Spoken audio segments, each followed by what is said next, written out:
It started when I moved into my new apartment, a tiny, cheap place downtown. It wasn't glamorous, but it was mine, and after years of living with roommates, I finally had a space to myself. At first, everything seemed perfect.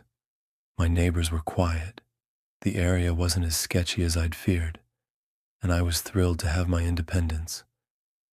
But within the first week, I noticed something off.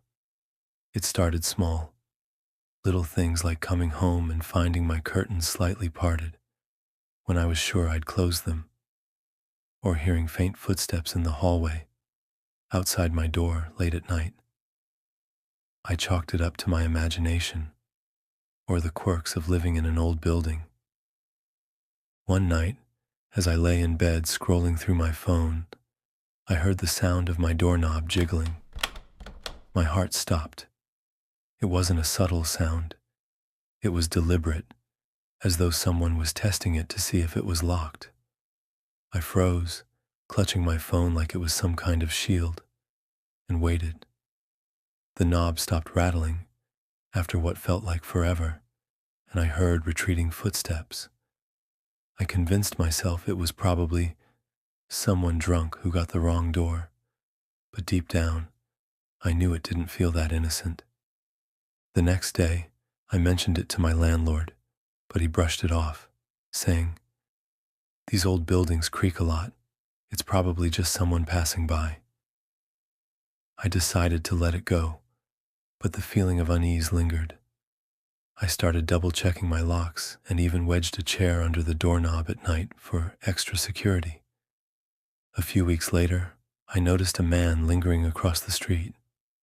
He wasn't doing anything particularly alarming, just standing there, smoking a cigarette and occasionally looking in my direction. I wouldn't have thought twice about it, but he was there again, the next evening, and the evening after that. Same spot, same routine. I told myself I was being paranoid, but the way his eyes seemed to follow me when I glanced out the window sent chills down my spine. Things escalated when I began receiving strange notes slipped under my door. The first one was vague, just a piece of paper with "I see you" scribbled in shaky handwriting. I laughed nervously, thinking it had to be some kind of prank. But the second note was worse. It said, "You look so pretty when you sleep." My stomach dropped. How would anyone know what I looked like when I slept? My bedroom window faced an alley, and I always kept the curtains closed. That night, I barely slept. Every sound, every creak of the old building made me jump. At one point, I thought I heard faint breathing outside my window, but when I mustered the courage to peek out, the alley was empty. The notes kept coming, each one more personal and disturbing than the last. One of them mentioned the outfit I'd worn the previous day, a detail only someone watching me closely would know. I finally called the police, but they weren't much help. Without any concrete evidence, there's not much we can do, the officer said, handing me a pamphlet on personal safety. I started carrying pepper spray and changed my routine, hoping to throw off whoever was watching me. The breaking point came one night when I returned home to find my apartment door slightly ajar. My heart raced as I pushed it open, expecting to find the place ransacked. But everything looked untouched. Almost. Sitting on my kitchen counter was a single Polaroid photo of me sleeping in my bed. My knees buckled. I didn't even own a Polaroid camera. I ran out of the apartment and called the police again, but by the time they arrived, there was no sign of forced entry, no fingerprints, nothing. They recommended I stay with a friend for a while, and I didn't need convincing. I crashed on my best friend's couch that night, but sleep was impossible. My mind kept replaying the image of that Polaroid. The next morning, I went back to pack up my belongings, determined to break my lease and get out of there. As I was leaving, I glanced up at the building across the alley and saw a face in one of the windows. It was him, the man who'd been standing across the street. He didn't even flinch when our eyes met. Instead, he smiled and gave me a small, almost mocking wave. I never went back to that apartment. I moved across the city, changed my phone number, and even got a new job. But even now, years later, I can't shake the feeling that someone's watching me. I keep my windows covered, double-check my locks, and sleep with a baseball bat by my bed. Some nights, I wake up in a cold sweat, convinced I hear breathing just outside my door.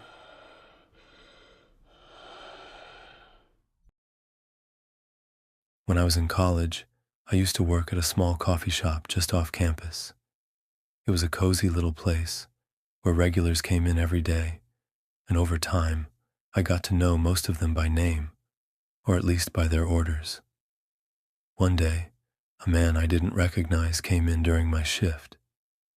He looked to be in his late 30s, dressed in a tattered hoodie, and had this intense stare that made me uncomfortable.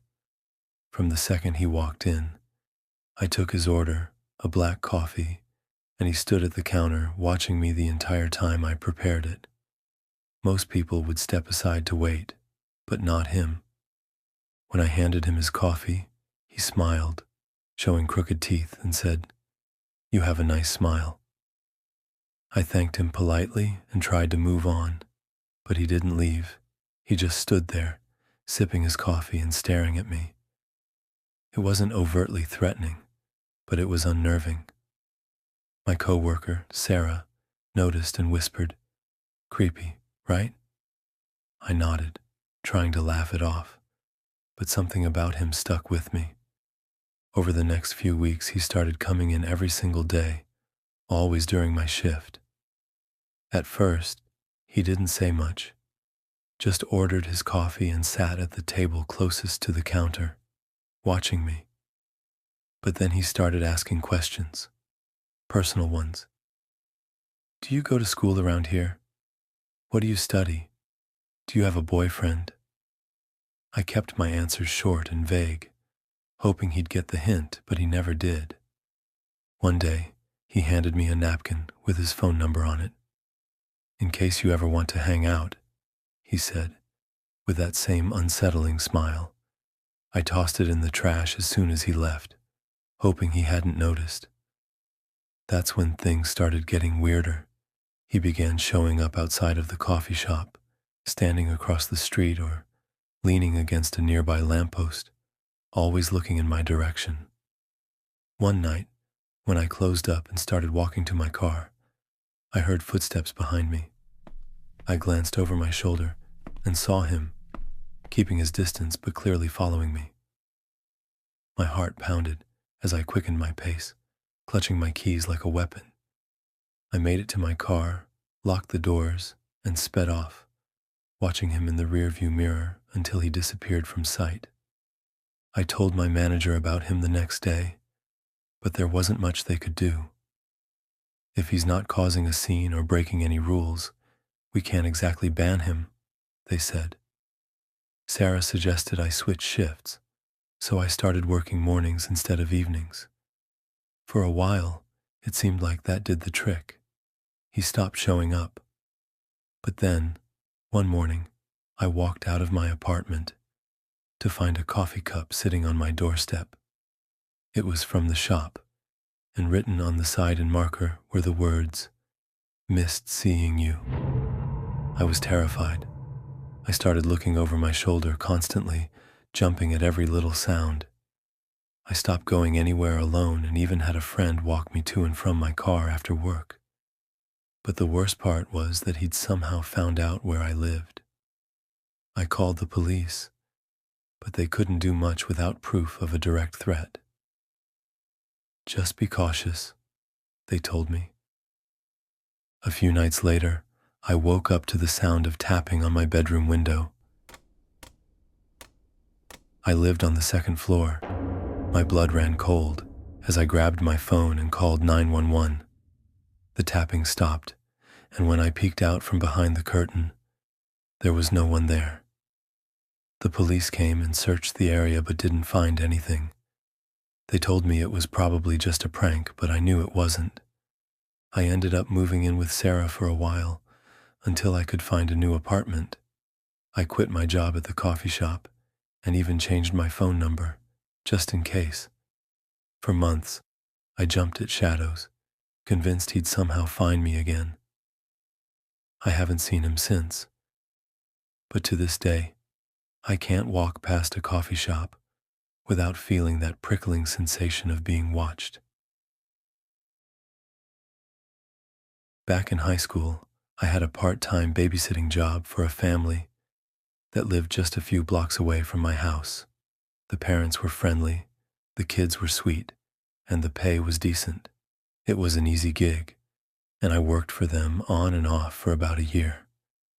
The neighborhood was quiet, the kind where people left their doors unlocked and waved to each other on their morning jogs. It felt safe, until it didn't. One night, I was babysitting their two kids, a 5-year-old boy and an 8-year-old girl. The parents were out at a dinner party and had told me they wouldn't be back until late. After the kids went to bed, I settled on the couch in the living room with some homework and a movie playing in the background. Around 10 p.m., I heard a faint knock at the door.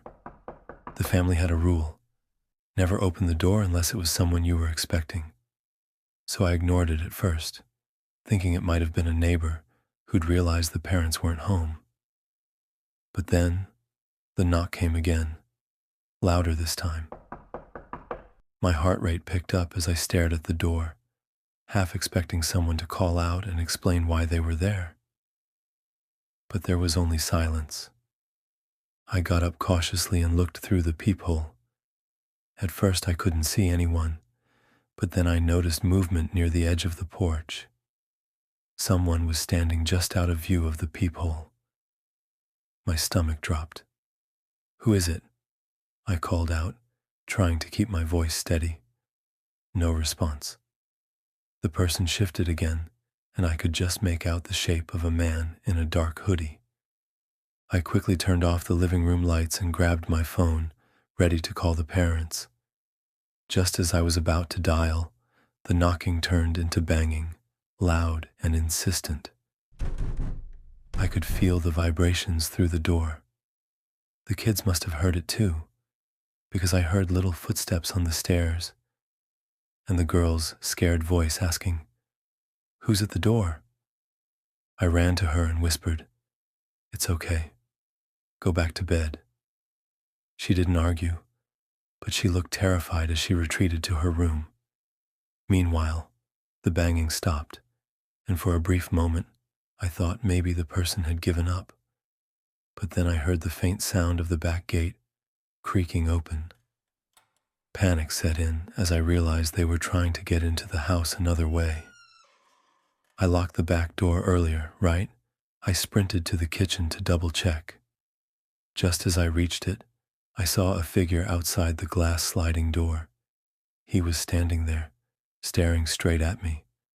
His face was partially obscured by the hood, but his smile was unmistakable, a wide, toothy grin that sent shivers down my spine. I fumbled with my phone and called 911, my hands shaking so badly I could barely type. As I spoke to the dispatcher, I heard the handle of the sliding door rattle. The man was trying to get in. "The police are on their way," I shouted, hoping it would scare him off. He just stood there, smiling, like he knew something I didn't. Minutes felt like hours as I waited for the police to arrive. I made the kids stay upstairs and locked us all in their parents' bedroom. I could hear the man moving around outside, trying different windows, tapping on the glass, like he was toying with me. At one point, I thought I heard him whisper something, but I couldn't make out the words. Finally, the sound of sirens filled the air. When the flashing lights appeared outside, the noises stopped. By the time the police searched the yard, The man was gone. They found footprints leading away from the house, but nothing else. The officers stayed for a while, checking every door and window, and told me to call if anything else happened. The parents came home not long after, horrified by what I'd told them. They installed a security system the very next day and offered to drive me home whenever I babysat after dark. But I couldn't shake the feeling that the man would come back. For weeks, I had nightmares about that grin, about him standing in the shadows, watching me. Even now, years later, I still get chills whenever I hear a knock at the door at night. I'll never forget the way he looked at me through that glass, like I was some kind of prey, and he was just waiting for the right moment to strike. It started when I moved back home after college. My mom had recently inherited an old, slightly run-down house from her late aunt, and we decided to move in together while I looked for a job. The house was charming in a creepy, gothic way. Tall windows, creaky floors, and a massive backyard overgrown with weeds. It had been empty for years, so it was no surprise when the neighbors told us stories about strange noises and quirky locals who used to wander onto the property. I laughed it off at first. It was just an old house, nothing to be afraid of. The first sign that something wasn't right came about 2 weeks after we moved in. My mom worked late, so I was home alone most evenings. One night, I was sitting in the living room, scrolling through my phone, when I heard what sounded like footsteps upstairs. At first, I thought it was the house settling. It creaked and groaned all the time. But then I heard the distinct sound of a door closing. My heart stopped. I grabbed a kitchen knife and slowly made my way upstairs. I checked every room, every closet, but there was no one there. I convinced myself it was my imagination and went back downstairs. But I couldn't shake the feeling of being watched. I didn't sleep much that night. The next day, I found something strange in the backyard. A single, muddy footprint leading away from the house. It was huge, like a man's, but there were no other prints around it, just that one, perfectly placed in the middle of the overgrown grass. I showed it to my mom, but she shrugged it off. Probably just some animal or a prank, she said. I wasn't so sure. Things escalated quickly after that. Every night I heard the footsteps upstairs. Sometimes they were slow and deliberate. Other times they sounded frantic, like someone pacing back and forth. I even heard whispers, low, guttural sounds that seemed to echo through the walls. I told my mom, but she thought I was overreacting. Old houses make weird noises, she said. You're letting your imagination run wild. One night, I decided to set up my phone to record while I slept, just to prove to myself that nothing was happening. The next morning, I hesitated before watching the video. I almost didn't want to know, but when I finally played it back, I felt my stomach drop. The footage showed me lying in bed, sound asleep. But at exactly 3:13 a.m., the door to my room opened slowly, just enough for a hand to reach in and pull it shut again. I showed the video to my mom, and her face went pale. She called the police immediately, but when they came to investigate, they found nothing. No signs of forced entry, no fingerprints, nothing. They told us it was probably a prank and suggested we install some cameras. That night, I barely slept. Around 2 a.m., I heard the footsteps again, but this time they weren't upstairs. They were on the stairs, coming down toward my room. I held my breath, clutching the knife I now kept under my pillow. The footsteps stopped just outside my door. Then, in the silence, I heard it, breathing, slow, deliberate, like whoever or whatever was out there wanted me to know they were there. I couldn't take it anymore. I screamed, "Who's there?" and threw open the door, knife in hand.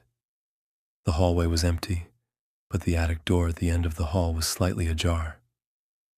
My hands were shaking as I stepped closer, staring up at the dark opening. I was about to turn around and wake my mom when I heard a voice, faint but unmistakable, whisper my name. I ran back to my room, locked the door, and didn't come out until morning. My mom finally believed me after that and agreed to call a locksmith to change all the locks and reinforce the doors. But before the locksmith arrived, something even worse happened. That afternoon, as I was cleaning the basement, I noticed a small, hidden door behind some old boxes. It was low to the ground, like a crawl space, and secured with a rusty padlock. I probably wouldn't have even noticed it if it hadn't been for the faint sound of movement coming from the other side. I backed away slowly and ran upstairs to tell my mom. When we came back with a crowbar, the door was wide open. Inside, we found a narrow tunnel leading into the darkness. We called the police again, and this time they took us seriously. They sent a team to investigate the tunnel, and what they found still haunts me.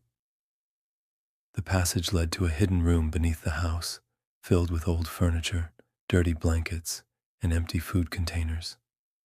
There were photos on the walls, photos of me and my mom, taken through the windows of the house. The scariest part, some of the photos had been taken from inside the house. The police told us the intruder was likely someone who had been living in the house before we moved in and had never left. They searched the property but couldn't find him.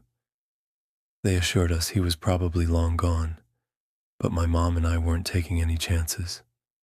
We packed up that same night and moved into a motel while we looked for a new place to live. I still think about that house sometimes, about the footsteps and the whispers and the photos. But the thing that keeps me up at night is knowing that whoever was living there, they were never caught. For all I know, they're still out there, watching. I work as a night security guard at a corporate office building downtown. It's usually a boring job. Long hours of walking empty halls and watching grainy surveillance footage. Most nights, I pass the time scrolling through my phone or reading a book, with the occasional odd noise or flickering light to keep me mildly entertained. But about 6 months ago, something happened that I can't explain. Something that still makes me question whether I was losing my mind or if there's something much darker hiding in the building. It started on an ordinary Wednesday night. Around 2 a.m., I was doing my rounds on the 3rd floor when I heard a faint tapping sound. It was so quiet I almost missed it. But once I stopped and listened, it became unmistakable. Tap, tap, tap, like someone gently knocking on a window. That would have been fine if the building had any windows on the 3rd floor. It didn't. I froze, trying to pinpoint where the sound was coming from. It seemed to be coming from one of the offices at the end of the hall. I walked toward it, my flashlight cutting through the dark, and the tapping stopped. I opened the door to the office, but it was empty. Just a desk, a chair, and a potted plant that looked half dead.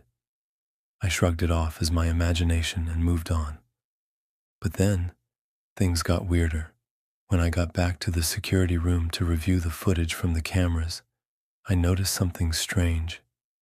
On the camera facing the 3rd floor hallway, there was a figure, a woman in a long white dress, standing perfectly still near the office where I'd heard the tapping. She was facing the wall, her hair covering her face. My heart pounded as I rewound the footage, trying to figure out where she came from, but there was no sign of her entering the frame. One moment the hallway was empty, and the next, she was just there. I scanned through the footage frantically, but after a few minutes she was gone, disappearing just as suddenly as she had appeared. I told myself the camera must have glitched. Maybe it was a weird reflection or a trick of the light. But deep down, I knew that wasn't true. The next night, I couldn't shake the feeling of being watched. Every time I turned a corner, I expected to see her standing there, her face hidden by her hair. I started hearing noises I couldn't explain. Whispers, faint laughter, the sound of footsteps echoing through the empty halls. At one point, I found a door that was slightly ajar. When I pushed it open, I was hit by an overwhelming smell of flowers, sickly sweet, like lilies at a funeral. The room was empty, but the smell lingered. By the third night, I was convinced I was being followed. No matter where I went, I felt a presence just out of sight. I'd catch glimpses of movement in the corner of my eye, but when I turned, there was nothing there. Then, as I was sitting in the security room, watching the monitors, the feed for the third-floor hallway cut out. Static filled the screen for a few seconds, and when the image returned, she was there again, the woman in white. But this time, she was closer to the camera, her head tilted slightly, as if she was looking straight at me through the screen. I slammed the monitor off and bolted out of the room, my flashlight shaking in my hand. I told myself I was going to check the third floor, to prove to myself it wasn't real. But when I got there, the hallway was empty. I let out a shaky breath, relieved, but as I turned to leave, I heard it again. Tap, tap, tap. It was coming from behind me. I turned slowly, my flashlight beam landing on the same office door as before. The tapping continued, louder now, almost frantic. My whole body screamed at me to run, but I stepped forward instead, my hand reaching for the doorknob. As soon as I touched it, the tapping stopped. I opened the door and the room was empty, except for the security monitor from the security room, sitting on the desk. The screen was on, and the feed showed me, standing in that very office, looking at the monitor. But behind me, on the screen, was the woman in white, standing just inches away. I spun around, but there was nothing there. I grabbed the monitor, threw it across the room, and ran out of the building.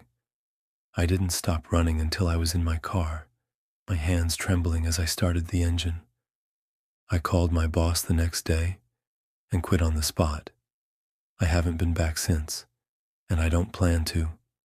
But sometimes, late at night, I'll hear it, the faint sound of tapping. I'll check the windows, the walls, everywhere, but I never find the source. And sometimes, when I pass by reflective surfaces, I swear I catch a glimpse of her, just standing there, waiting. It was late October, when I decided to visit my childhood home for the first time in years.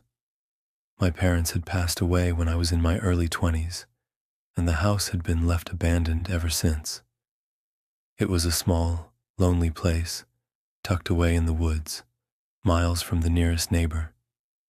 I told myself I was going there to get closure, but deep down, I knew I was looking for something. Answers to the strange things I'd experienced growing up, but never dared to question. The drive there felt surreal. The woods seemed darker than I remembered, the trees leaning in as though they were whispering secrets to each other.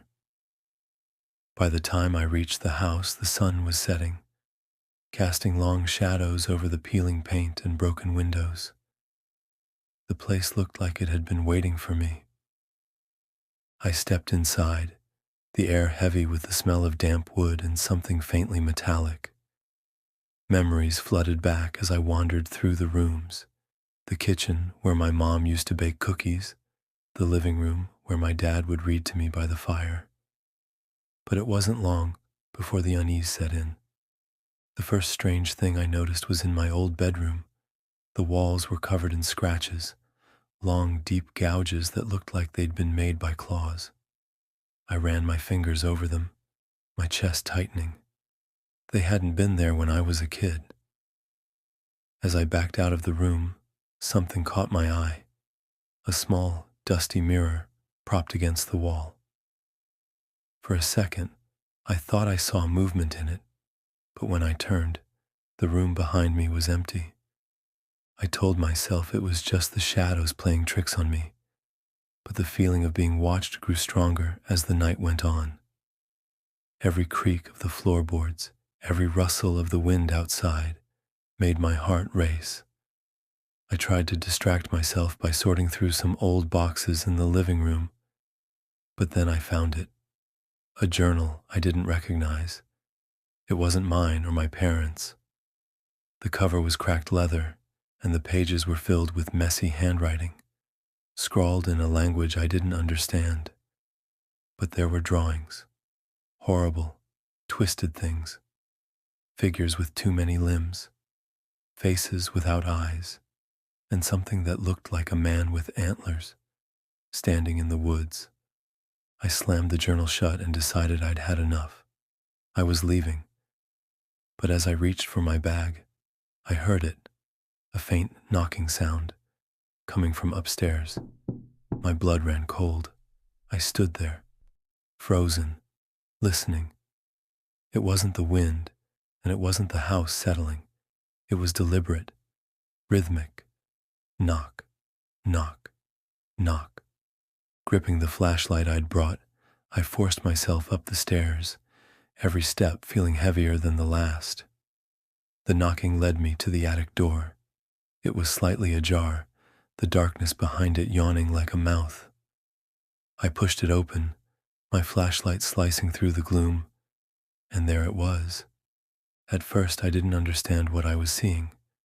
In the far corner of the attic was a figure, hunched and still, its back to me.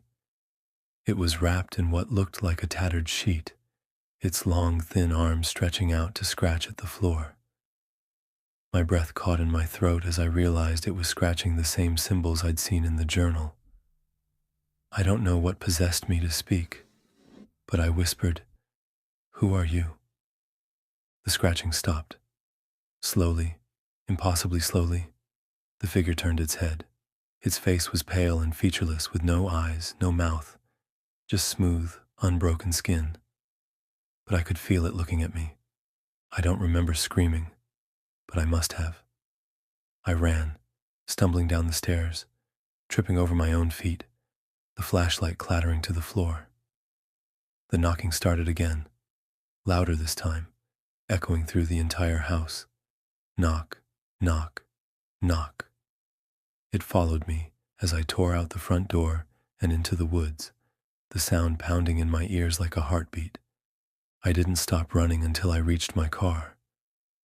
When I looked back, the house was dark, but in the attic window, I swear I saw that pale, eyeless face watching me.